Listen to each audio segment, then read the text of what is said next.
Tantor Audio, a division of recorded books, presents The Future Is Degrowth, a guide to a world beyond capitalism, by Matthias Schmelzer, Andrea Vetter, and Aaron Vansintjan. Narrated by Ulf Bjorklund. Preface. Over the last 15 years, degrowth has made significant contributions.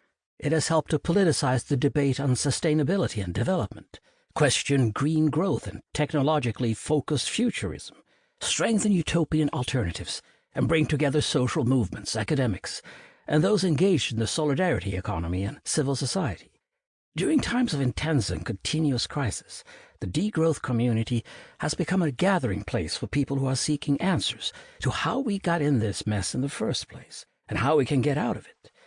This book describes the debates that have happened within this community and relays them to a wider audience. This is an expanded version of an original German book first published in 2019, Degrowth, Postwachstum zur Einführung, written by Matthias Schmelzer and Andrea Vetter. For the English version, we worked with Aaron Vansintjan to extend it to an international audience, changing it significantly in terms of structure, argumentation, and content.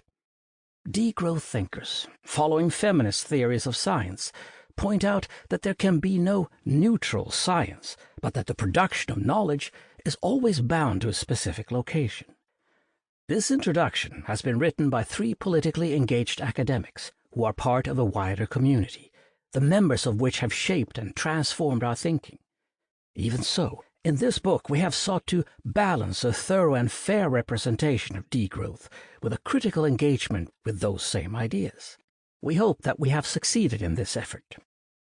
We hope that this book can be an inspiration to think differently about today and tomorrow, to continue researching ways beyond growth, and to strengthen social movements that aim at building a future for all beyond capitalism. Matthias Schmelzer, Andrea Vetter, and Aaron Vansintjan, Berlin and Montreal, December 2021. 1. Introduction.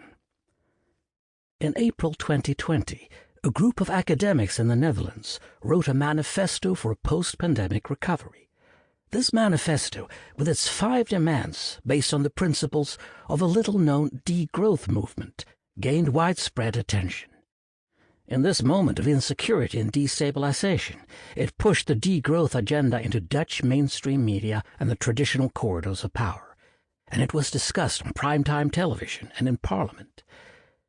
The claim that the neoliberal and growth-based model of development underpins many of our current crises, including the coronavirus pandemic, resonated with many, as did the call for a strategy to reorient the conversation away from symptoms and towards underlying causes. The manifesto made 5 key policy proposals. 1. A move away from development focused on aggregate GDP growth. Economic growth is conventionally measured as increase in gross domestic product, or GDP. To differentiate between sectors that can grow and need investment, the so-called critical public sectors, clean energy, education, health, and more, and sectors that must radically degrow due to their fundamental unsustainability or their role in driving continuous and excessive consumption, especially private sector oil, gas, mining, advertising, and so forth. 2. An economic framework focused on redistribution, which establishes a universal basic income rooted in a universal social policy system, a strong progressive taxation of income, profits, and wealth, reduced working hours and job sharing, and which recognizes care work and essential public services such as health and education for their intrinsic value. 3. Agricultural transformation towards regenerative agriculture based on biodiversity conservation, sustainable and mostly local and vegetarian food production, as well as fair agricultural employment conditions and wages. 4. Reduction of consumption and travel, with a drastic shift from luxury and wasteful consumption and travel to basic, necessary, sustainable, and satisfying consumption and travel. 5.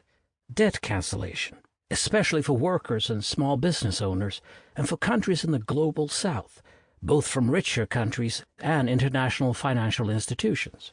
Whether these proposals really grasp the core of degrowth will become clear throughout the rest of this book. We feature them in full here to highlight how the economic crisis caused by the pandemic has shifted the conversation around economic growth. On the one hand, as illustrated by the Dutch example, and we will cite several others later on, a widespread feeling, encapsulated in the slogan that went viral, "We don't want to get back to normal, since normalcy was the problem," created a window of opportunity for degrowth ideas to become known and see more widespread support. On the other hand, and likely as a reaction to the increasing popularity of degrowth ideas, major newspapers, from Forbes to the Financial Times and The Spectator, started to publish opinion pieces that frontally attacked degrowth. These argued that the coronavirus crisis reveals the misery of degrowth, that degrowth would make the recession permanent, or that it would be a recipe for misery and disaster. And indeed, this is how many people initially understand degrowth, as a call for economic recession, austere lifestyles, romantic Luddism, as a reaction against progress. However, as we will argue throughout the book, recessions and what happened during the pandemic do not represent degrowth, far from it.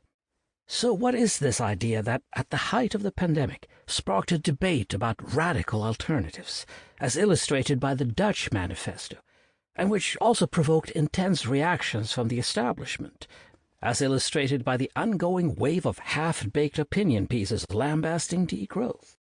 Degrowth is a term that is increasingly mobilized by scholars and activists to criticize the hegemony of growth, and a proposal for a radical reorganization of society that leads to a drastic reduction in the use of energy and resources, and that is deemed necessary, desirable, and possible.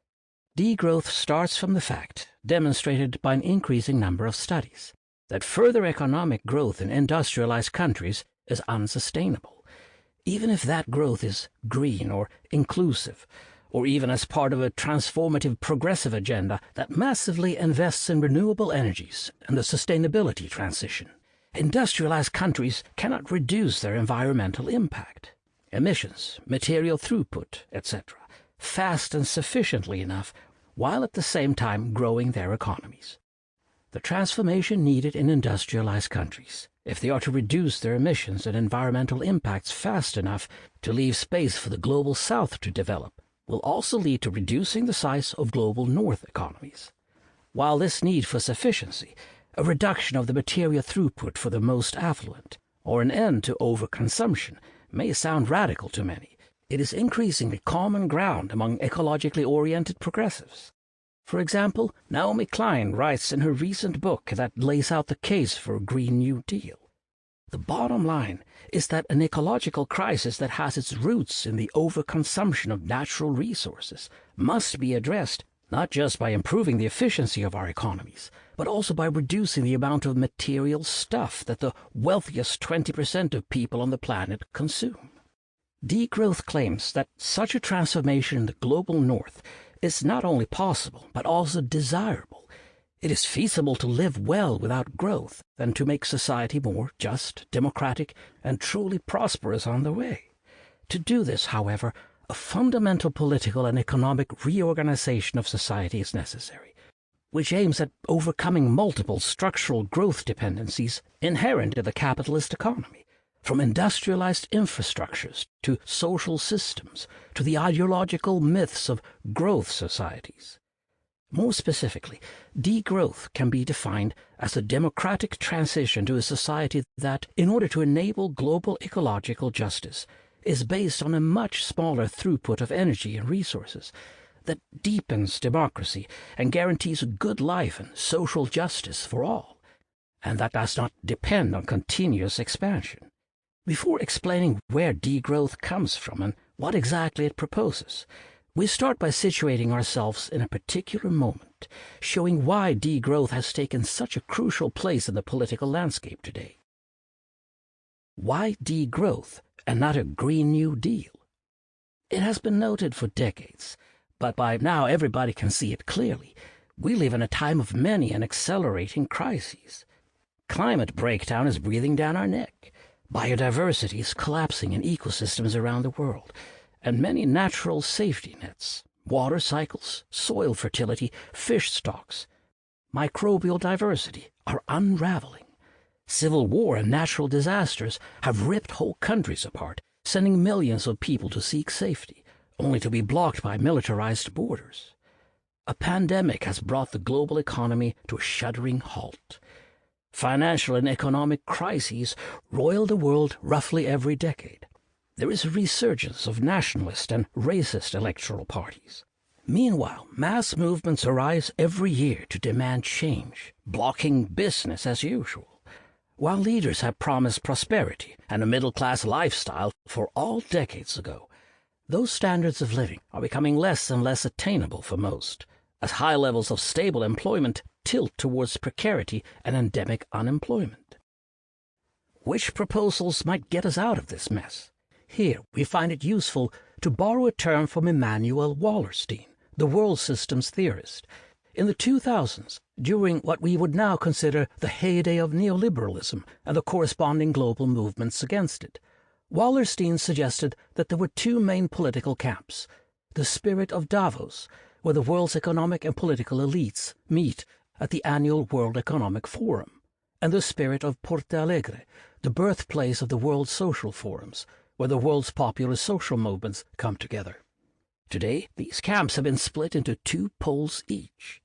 On the Davos side, there are not only the globalists, many of whom are in favor of green capitalism, but also feudal authoritarians and neo-fascists, as represented in particular by Donald Trump in the United States, Jair Bolsonaro in Brazil, and Rodrigo Duterte in the Philippines. The globalists recognize the reality of climate change and advocate ecological modernization and green growth. They think there is no need to fundamentally change the current system. We just need better technology, more efficiency, and the proper application of science and market mechanisms. Just replace what we have now with electric cars, carbon capture and storage, green appliances, and renewable and nuclear energy, and the problem is solved. Neo-fascists, by contrast, are more explicitly in favor of a kind of eco-apartheid. Close the borders to migrants fleeing ecological collapse and the ravages of capitalist globalization. Expand military powers to defend the privileges of those who have benefited from economic growth. Further entrench the global division of labor and accelerate the extraction of resources. What drives this reactionary idea is the willingness to change everything in order to preserve what is seen as a natural order of things. Ultimately, this proposal will lead to a world more unequal than the one that exists today, and will still cause the wide-scale collapse of the present system. Importantly, both camps, the globalists and the neo-fascists, favor growth. They just support different means to attain it. On the other side, the Porto Alegre camp also has two poles. On the one hand, there is progressive productivism, those parts of the left that, in the tradition of socialist and social democratic workers' movements, focus on growth, increases in technical productivity and redistribution, and that tend to prefer vertical forms of organization. Often these leftists argue for keeping existing technological infrastructure, but seek to make it more efficient and socially just through centralized and hierarchical state planning. Proposals for utopias based on overcoming work through productivity increases, or a fully automated luxury communism also fall in this camp. Let us call this left productivism. On the other hand, there are the libertarian movements and currents that strongly focus on self-organization from below, and that fundamentally question growth. We could call this left libertarianism. This pole positions itself against hierarchy and productivism, and seeks to fundamentally alter global relations towards a multipolar, post-growth internationalism. Today, degrowth has become one of the key reference points within left libertarianism in the global north, or, as put in a recent volume, within the mosaic of alternatives that fight for a good life beyond growth, industrialism, and domination. In the last half-decade, one phrase has been at the center of both controversies and potential alliances between the productivist and libertarian poles: the Green New Deal. Some watered-down versions of a Green New Deal or Green Deal are promoted by governments, international organizations, and the European Commission, which essentially boil down to the ecological modernization of capitalism. These would be considered green growth globalism, firmly placed in the Davos camp. But we are here only interested in the more transformative leftist variants, long a set of policies for transition upheld by Green Party candidates. The Green New Deal is increasingly becoming a cornerstone of radical environmental politics and also larger political parties, such as the Labour Party in the UK and parts of the Democratic Party in the United States. The basic proposal seeks, through public investment and regulations, to radically reduce fossil fuel consumption and transition to a fully renewable economy, while guaranteeing just working conditions and full employment, as well as vastly improved living conditions for all, and in particular for marginalized communities. Inspired by the New Deal carried out by U.S. President Franklin D. Roosevelt following the Great Depression in the 1930s, the idea is for a large-scale mobilization and public investment program of green Keynesianism that fundamentally restructures the economy. While at first sight it appears that there is stark opposition between these more transformative leftist Green New Deals and degrowth, we argue throughout the book that there are many overlaps and similarities, that there is a wide scope for learning from each other and for collaborations, and that degrowth offers an important corrective for existing Green New Deal proposals. Degrowth's particular strengths include its strong analysis of the biophysical metabolism of capitalism, the global justice and resource implications of ecological modernization, the ideological hegemony perpetuated by growth-based economics, and its advancement of more deeply transformative policy proposals for an economy based on autonomy, care, and sufficiency. What distinguishes degrowth most clearly from other socio-ecological proposals is the politicization of social metabolism and its ramifications for policy design. Degrowth shares with most programs of ecological modernization, and with the Green New Deals, the call for massive investments into rapidly building up the material infrastructures for a post-fossil society, from community-controlled renewable energy sources to democratically managed public transport networks, to retrofitted, social or collective housing, or to worker-owned industrial plants, such as for long-lasting, repairable, and recyclable consumer products.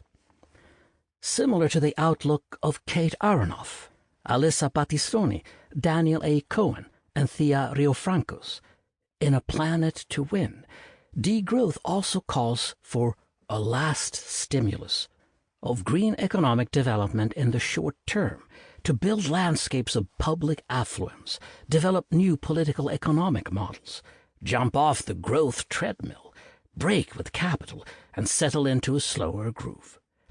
However, the degrowth analysis, which takes into account extensive research on climate injustice and the possibilities of decoupling emissions from economic growth, posits that this needs to be accompanied by an economy-wide transition beyond economic growth. These studies show that a Green New Deal with growth, even if temporary, will likely be not sustainable. Thus, while Green New Deal proposals tend to emphasize this investment push and the growth of everything sustainable, degrowth also, and at least as rigorously, puts the focus on the many things that will have to go. To bring about a globally just and sustainable economy, large areas of production and consumption will need to be dismantled, while other systems will need to be built in their place. In contrast to most Green New Deals, degrowth formulates active policies to achieve a selective downscaling and a deaccumulation of those economic activities that cannot be made sustainable, contribute little use values, or are superfluous consumption.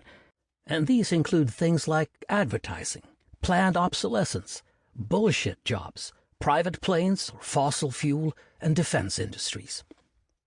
Degrowth claims that there is a need to reduce energy and material throughput to avoid ecological overshoot. Furthermore, the necessary policies that put a cap on emissions, rapidly curb fossil production, and end overconsumption will likely lead to a reduction of GDP. While this might not be bad in and of itself, as GDP is a highly problematic indicator, societies need to be prepared by reorganizing institutions so that they are no longer dependent on growth and accumulation. There is certainly a tension that needs to be addressed here, since Green New Deal platforms are either in favor of economic growth or vague on whether the goal is growth, even as they propose policies that will in fact spur economic expansion. So, how could the last stimulus of the Green New Deal be combined with more transformative policies? These policies should, on the one hand, aim at degrowing those areas of production and consumption that are related to excess energy, mass, and emissions, and, on the other hand, ensure that these investments do not merely stabilize an economic system built around growth and accumulation, but initiate its transformation. Furthermore, Green New Deal platforms have been criticized for simply continuing rather than challenging uneven neo-colonial relationships between industrialized countries and the rest of the world. For example, by expanding solar power and lithium battery storage technology without taking apart the unequal relationships between rich countries buying lithium and poor countries mining it. The Green New Deal may just create new problems and entrench neocolonialism. Degrowth, we argue in this book, offers perspectives that should be productively integrated and critically adapted into progressive politics, including those of what has been proposed as a Green New Deal without growth. Proponents of degrowth are therefore not only faced with the challenge of organizing social majorities for a political project in the face of a shift to the right, which advocates growth-oriented authoritarianism, as well as the continued presence of fossil fuel-driven and green capitalism. It is also important to convince those who represent the spirit of Porto Alegre, but are also oriented towards productivism, of the merits of a degrowth society. In this way, degrowth advocates must navigate the multiple political realities that arise through repeated crises of the capitalist system and people's responses to these. This book is one attempt at navigating these challenges. By showing how degrowth can respond to the crises we face, we seek not only to introduce the various critiques of growth and the vision, policies, and strategies of degrowth, but also make a case for a degrowth that specifically addresses capitalism and the societal hierarchies, and to argue why the left should support it. Where did degrowth come from? Criticism of economic growth is almost as old as the phenomenon of economic growth itself, but the term degrowth, as it is used today, can be traced to relatively recent beginnings. Let us take a short look at its history. Some traditions of growth criticism date back to the late 18th century and ranged from Luddite riots against the machines of industrialization to romantic unease with modernity or anti-colonial dissections of European civilization. Yet in the second half of the 20th century, changed public perceptions of the finiteness of resources on this planet also led to popular search and critiques of economic growth. The first report to the Club of Rome in 1972 initiated a global debate on the limits to growth, which has not yet subsided. The birth of the word décroissance, translated into English as degrowth, can also be dated back to the year 1972. The political theorist André Gauss already asked at that time, is the Earth's balance, for which no growth or even degrowth of material production is a necessary condition, compatible with the survival of the capitalist system? Other intellectuals of the period influenced the early degrowth discussion. Particularly important was the Romanian-American mathematician and economist Nicholas Georgescu-Roegen, who integrated an understanding of physics and thermodynamics into economic theory. The debate on growth at the time extended far beyond environmental movements and included governments of industrialized countries, trade unions, and anti-colonial debates about development. One aspect of current degrowth ideas has been, for example, articulated by U.S. revolutionary intellectuals and civil rights activists James and Grace Lee Boggs, who argued in 1974 that the revolution to be made in the United States will be the first revolution in history to require the masses to make material sacrifices rather than to acquire more material things. Because, they continue, these were acquired at the expense of damning over 1/3 of the world into a state of underdevelopment, ignorance, disease, and early death. Still, during this time, the term degrowth was rarely used, and did not become a frame for a wider set of ideas until much later. And with the end of the oil crisis and the rise of neoliberalism since the 1980s, broader criticism of economic growth receded into the background. This only changed in the early 2000s.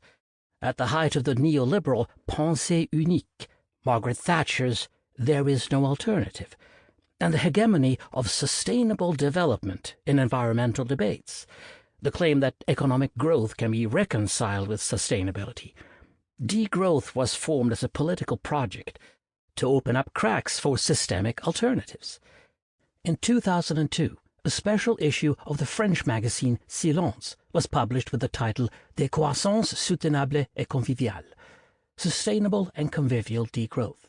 In the introduction of the issue, Bruno Clémenton and Vansintjan coined the term décroissance soutenable explicitly as a counter-term to sustainable development, the buzzword at the time. In pairing the words degrowth and sustainability, the authors highlighted the fact that ending the pursuit of growth should not point to collapse or recession, as the word degrowth may suggest to many, but to a democratic process of transformation to a more just, sustainable, and less material and energy-intensive society, and the reference to degrowth as convivial, a French term, based on Latin convivere, to live together, emphasized that it referred to a positive vision of the good life, defined by cooperative social interrelations with each other and with nature, a vision insisting that another world is indeed possible. In this new use of the term degrowth was both a provocation and a political proposal meant to challenge mainstream economic assumptions of development and to lay out a path for the future. Initially, it combined two intellectual strands. First, a socio-metabolic and thermodynamic analysis of capitalist growth, which highlighted the need for the countries of the global north to exit the irrational and unsustainable growth race and subvert the related hegemony of the growth paradigm that claimed GDP growth was good, imperative, and limitless. Second, the radical critiques of the post-development school of thought, which criticized capitalist development and the idea that progress requires growth as a misguided, destructive, and universalizing Western ideology. The term gained currency in France in the following years, especially through the work of French economist, philosopher, and critic of development, Serge Latouche. By 2008, the English term degrowth had received international attention, with the first International Degrowth Conference on Ecological Sustainability and Social Justice in Paris. From this point onwards, the degrowth concept spread from France to Spain, Italy, the rest of Europe, and beyond. In its origins, the movement was rooted in anarchist environmental groups, campaigns for car-free cities and against large-scale industrial infrastructure, as well as in local collective projects, such as collective housing groups and eco-villages. Yet it was the biannual international degrowth conferences which served as meeting points, places for discussion, and the slow formation of an international degrowth framework. In 2014, the fourth international conference in Leipzig attracted 3,000 participants.